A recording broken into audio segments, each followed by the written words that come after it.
어제 황교안 대표가 고 스티브 잡스를 모방이라고 하면 좀 기분 나쁘실 수도 있겠지만 모방한 듯한 차림새로 소위 민부론이라는 정책을 발표했습니다. 이제라도 정책으로 승부하려는 모습에 대해서는 일단 환영하는 바입니다.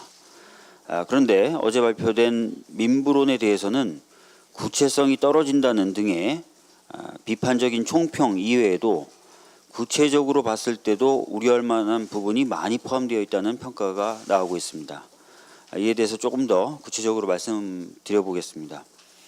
우선 경제 활력 제고 등을 위해서 상속세 부담을 낮추는 방향으로 바꾸고 일감 몰아주기에 대한 규제를 완화하겠다라고 하였고, 대중소기업 간 협력이익 공유제의 철폐를 하겠다, 이런 정책들을 내세웠습니다. 그런데 이것은 오랜 세월 이어져 온 저성장과 양극화의 문제가 그동안 지속되어 왔던 재벌 위주의 성장 정책에 기인한 것이라는 시대적인 평가를 간과하고 다시 재벌 위주의 경제 체제를 강화하는 잘못된 정책으로 보입니다.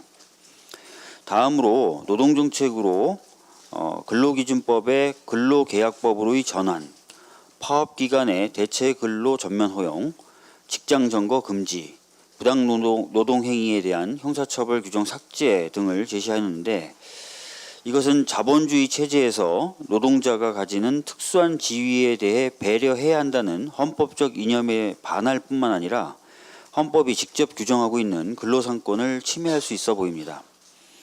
그리고 복지 포퓰리즘을 방지하자고 하면서 헌법에 국가채무 한도를 GDP 대비 40%로 명시하고 해당 연도 세입을 초과하는 복지정책 신설을 못하도록 하는 법을 제정하자고 주장하고 있는데, 이는 최근의 국제적인 흐름에도 반하는 것으로 보입니다.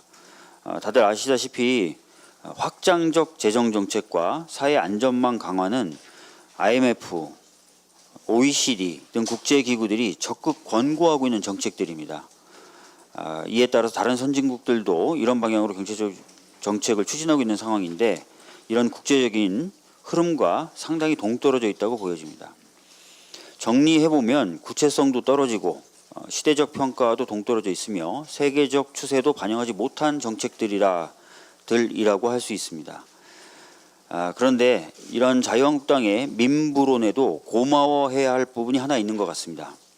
그동안 자유한국당은 자신들이 가지고 있는 정치적 색깔과 정책과는 달리 항상 자신들이 서민을 위한 정당이라고 주장을 해서 국민들을 혼동시켜 왔는데, 이번에 발표된 민부론을 통해 확실히 서민을 위한 정당이 아님을 알 수 있게 되었습니다.